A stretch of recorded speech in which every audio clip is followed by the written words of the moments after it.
Now, the High Court in the Western Cape is still hearing arguments on the EFF's urgent application to halt the implementation of a fuel levy increase this afternoon. The 16-cent hike was announced by Finance Minister Enoch Godongwana during his budget speech last month. Nasiphi Same is following those proceedings. Nasiphi, the hike is meant to come into effect at midnight. We know the court is on a break now. So this is obviously an urgent application. We're expecting a decision before the end of the day. Michelle, that's indeed true. We can expect the decision by full bench at the Western Cape High Court in less than an hour's time. And that is the challenge brought forward to the court by the EFF seeking for that decision by the minister, or the announcement by the Minister of Finance, to be halted.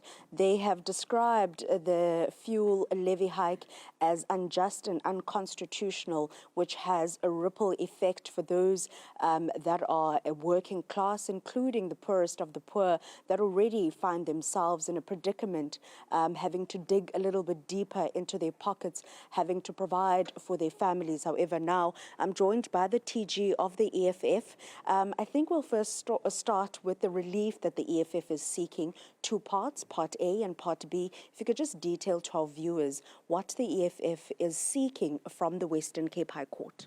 Thank you very much, Nasipho and Nasiphi, and good afternoon to the viewers at home. So we brought an urgent application to the Western Cape High Court. Part A deals with the interdict. We are seeking to interdict the minister from increasing fuel from tonight, midnight, 0001. The minister wants to increase VAT. And then the second part is actually the fuel increase itself. So when the minister tabled the budget on the 21st of May, and we went to the committee on the 23rd of May, we made it very clear that we do not agree with the fuel levy, because what he did was to go and replace the VAT with fuel now in this instance. And we were not happy in the committee on Friday the 23rd, which is what led to us writing to him a letter on the 26th. Which he, to this date, has not responded to the letter, but instead just acknowledged receipt of the letter itself. And in that, we're asking him, which powers is he speaking on? And that's been the basis of our argument here. So the minister relies on Section 48 of the Customs and Duty Excise Act, which is not what is contained in the fiscal framework and revenue proposal. When he tabled his budget, he made it very clear that he wants to increase revenue by bringing a tax. And once he starts speaking that language, is the language of Section 77 of the Constitution, which clearly says any tax that gets brought must follow through the Money Bills Act. The minister has not done that, because if he did, he wouldn't have given the 4th of June as the date for the implementation of his regulation. So we're saying it's not a regulation, because in a regulation you regulate a behavior, but in this case we're introducing a national tax, which will be a general application to everybody, and that makes it to be a Money Bills Act. So what we see now happening is that the committee is still deliberating on the tabled budget, but the minister is already increasing the fuel levy, which is contained in the budget. And that's what makes it unconstitutional and illegal and procedurally flawed. Because even if the committee was to agree on the fuel levy tabled, it must still go to the NCOP and go to the National Assembly to agree on the fiscal framework and revenue proposal. And even after that, there is a legislative process that must kick in, which he himself, in his replying affidavit, says that it will come around October. So count from June to October, the minister would have counted the revenue generating out of the fuel increase when he doesn't have powers to do that. It's an overreach, because he's a member of the executive and he should allow Parliament to follow its process. You speak of an overreach. I know that the EFF has announced as well that while it will take the Minister of Finance to court, it will also try and challenge, or not even try, challenge this announcement in Parliament as well. You speak of the Portfolio Committee on Finance deliberating at this current moment. What do we know so far as the parliamentary process is concerned?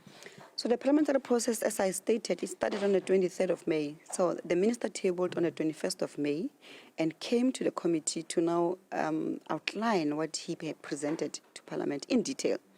And in that committee, the EFF came up very strongly, clearly, that we oppose the fuel levy increase. Then we went into what we call public participation, which we saw public sector coming to, public stakeholders coming to participate in the committee by explaining whether they agree or disagree. I can tell you that majority of the stakeholders came to say the fuel levy will have a ripple effect on everybody. It's actually even worse than the VAT increase because it cuts across everybody. It's a consumption-based tax, and the companies that are in the logistics industry will not absorb that cost. They will pass that cost to consumers, and we'll see the price of bread, the price of maize meal, the price of cabbage, the price of everything going up, and that will mean ultimately that the cost of living will go up. So it's worse off in terms of the socio-economic impact that will be generated, that will be caused, as opposed to the 3.5 billion that the minister is trying to raise with this fuel levy. So we are against it because it's an economic injustice on our people. But equally, the minister does not have powers to do that. Even if we're in a crisis, it does not give the minister the right to go and do the wrong things. We must still follow the law. We, as members of parliament, the parliament is the highest body or office in the land that makes the law. It can't be the same parliament now that breaks the law. And we're saying to the minister, even if we were stranded, we were in a crisis, that doesn't give you the right to now trample over the law. The law still remains the law, and it's unconstitutional for you to try to do what you are doing, particularly because you are basing your argument on a regulation, even though you say it's a tax. So he's contradicting himself. He says he's introducing a tax, but he wants to introduce it through a regulation, and that cannot be correct. The Western Cape High Court is racing against time. I mean, we're hours away from 12 o'clock. Let's now play devil's advocate. What happens if the Western Cape High Court decides to not grant you the relief that you intend to seek? They would have not granted it. And the fuel levy will go up tonight, which will mean that we wake up tomorrow, petrol will be up by 16 cents, diesel will be up by 15 cents. And we will continue to fight in the committee, as we are doing right now. There's members of parliament in the committee that are arguing, and also we'll go to the two houses, the National Council of Provinces and the NA, to still disagree with the minister, because this is not how he should exercise his powers. But we do know that the GNU had given a signal that they will agree with this, and that's why we're standing on our own. But it doesn't mean that because it's only the EFF, and therefore it's wrong. We'll stand on the side of the poor. We'll stand with the side of the marginalized, because this has got a very huge socio-economic impact on our people. Our people can't afford as it is. 18.2 million people depend on the grants, and those people, they will wake up and they should know that the fuel price will have a ripple effect on them, because price of everything will just go up. When you go buy at Pick n Pay is just a building which is empty. Everything that is inside is transported by a truck, by a buggy, by everything. The cabbages we find in Pick n Pay, the bread, the maize meal, the cooking oil, everything gets transported. All that cost of those transport companies will not be absorbed by those companies.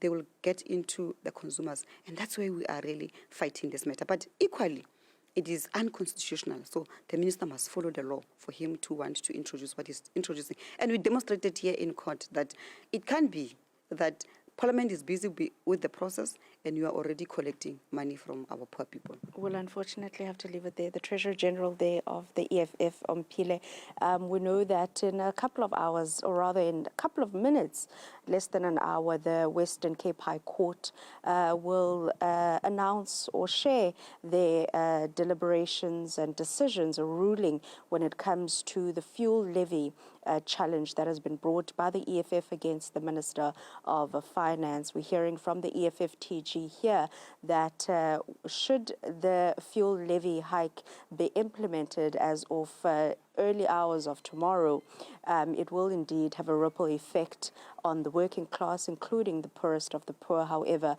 they will continue to fight in the parliamentary process, particularly in the Finance Committee. Nasiphi Same left us there in the High Court in the Western Cape as we await that decision on the fuel levy. And it's just gone just a touch after 3:25. We're watching a whole range of moving stories for you. We are